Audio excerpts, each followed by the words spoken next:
Northern Kazakhstan has never really had a large population, and Astana, where I am now, was created just in the 19th century, and for a long time it was just a fort.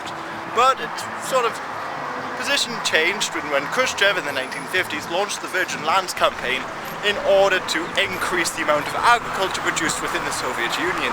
Komsomol, Soviet youth members, largely led the campaign, and it was a great success. Within just a few years, about 46 million hectares of land was now able to produce agriculture across the whole of the Soviet Union. And it was during this time that Akmola, that was then the name of Astana, it grew a lot because it served as the centre for transport and administration for all of northern Kazakhstan. Although it hadn't yet become a major city, it had transformed from an outpost of around a few thousand people to a town of tens of thousands, if not over 100,000 people. They built new high-rise buildings, for instance, and their football team, FC Astana 1964, was obviously created in 1964. But the capital of Kazakhstan has always really been in the south. At this point in the 60s, it was of course in Almaty, and going back even to the Kazakh Khanate, they had their capital in Turkestan. So for all those who don't know, just over a decade or so ago, Kazakhstan changed their capital from Almaty to Astana.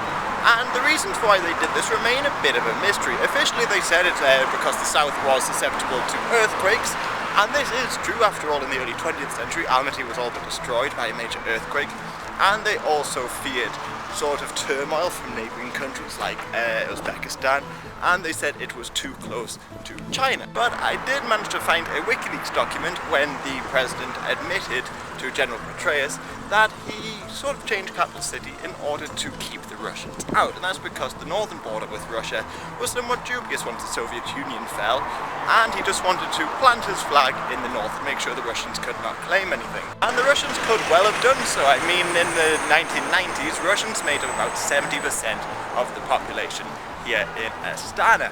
But since making it the capital city of Kazakhstan, hundreds of thousands of people have now moved here, and Kazakhs now make up the majority with about 65%. The city has since been redesigned by a Japanese architect, and it of course looks very modern, and hundreds of millions, if not billions of dollars have been spent on remaking this city. But a lot of conspiracy theorists believe that this is now the centre of the Illuminati, or the Illuminati city, because a lot of their buildings, for instance, there's the Palace of Peace and Reconciliation, which I might try to get to, but it's far away. But anyway, that looks like a pyramid with the all-seeing eye.